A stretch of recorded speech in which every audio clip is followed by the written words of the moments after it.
তাহলে আপনি আসলে কোথা থেকে পাইলেন স্যার এই এই যে মহাবাণী যে আসলে সংসদ হচ্ছে সার্বভৌম? তিনি নিজে কিন্তু কমিশন অন্যান্য কথা বলেছেন। এটা এটা ওই যে এখানে শিশির ভাই আছেন, ফুয়াদ ভাই আছেন, আমাদেরকে আপনারা রাজসাক্ষী ধরতে পারেন। উনি কমিশনে কি বলেছেন, আমাদেরকে যদি কোনোদিন রাজসাক্ষী হিসেবে ধরা হয়, আমরা নিজের কানে শুনেছি আর আপনারা তো দেখতেই পাচ্ছেন যে উনি তখন বলেছেন গণভোট হচ্ছে সার্বভৌম। আর এখন তখন বলেছেন যে গণভোটের রায় চূড়ান্ত, সংসদ এটা মানতে বাধ্য থাকবে। এটা হলো তার কমিশনের আলাপ। তখন সম্ভবত আবেগ কাজ করেছিল। আর এখন উনি বিবেক দিয়ে বলতেছেন যে গণভোট আমরা মানবো, কিন্তু এই সংবিধানের অধীনে।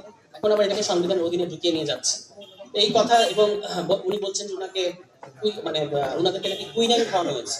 তো শিশির মনির ভাই একটা মজার কথা বলেছেন সেদিন, যে এমন জ্বর আসছিল কুইনাইন খাওয়ানো ছাড়া আর কি উপায় ছিল। মানে বাংলাদেশ রাষ্ট্রের এমনই জ্বর আসছে যে কুইনাইনই তো খাইতে হবে। এখন কুইনাইন খাওয়ানোর পরে জ্বর সেরে গেছে, আপনি ভুলে গেছেন, এখন আর মানে কুইনাইন ভালো লাগে না। এখন যখন রাষ্ট্রপতি সম্পর্কে ওনারা একটা কথা বলেছেন যে অবৈধ আদেশ দিয়েছেন রাষ্ট্রপতি। মানে আমার মাঝে মাঝে মনে হচ্ছে যে আমরা একজন জীবন্ত সংবিধান, জীবন্ত আদালত দেখতে পাচ্ছি স্যারের মধ্যে। কারণ উনি রায় দিচ্ছেন সংসদে দাঁড়িয়ে যে নির্বাচন কমিশন ওই যে সংবিধান সংস্কার পরিষদের শপথ করিয়ে একটা অসাংবিধানিক কাজ করেছে। রাষ্ট্রপতি একটা অবৈধ আদেশ জারি করেছেন।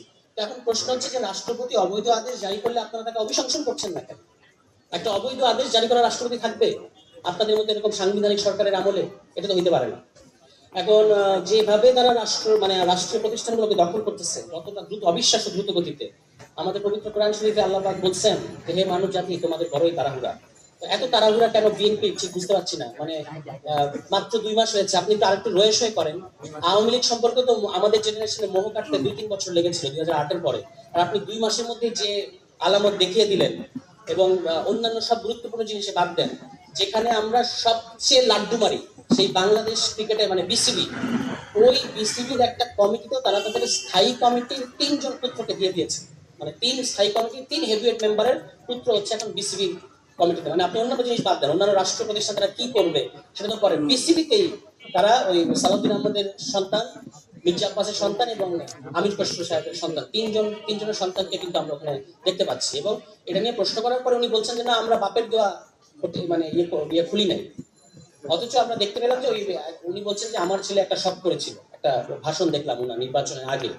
তো এভাবে বাপের দোয়া, মায়ের দোয়া, পাশাপাশি হচ্ছে আপনার বিভিন্ন সংসদ সদস্যের স্ত্রী, ছেলে, মেয়ে, এই ধরনের লোক দিয়ে আমরা দেখতে পাচ্ছি যে একটা পুরোপুরি পরিবারকরণ করা হচ্ছে। তো বিসিবি কে তারা বানিয়ে ফেলেছে পিসিবি, পারিবারিক ক্রিকেট বোর্ড। এখন এইভাবেই তারা সমস্ত রাষ্ট্রীয় প্রতিষ্ঠান চালাবে তাদের। অথচ এই যে সুপ্রিম কোর্ট গতকালকে অ্যাটর্নি জেনারেল বললেন যে তারা হচ্ছে কি করবেন, হাইকোর্টের যে রায়টা, সুপ্রিম কোর্টের আলাদা সচিবালয় করতে হবে, এই হাইকোর্টের রায়ের বিরুদ্ধে আপিল বিভাগে যাবে।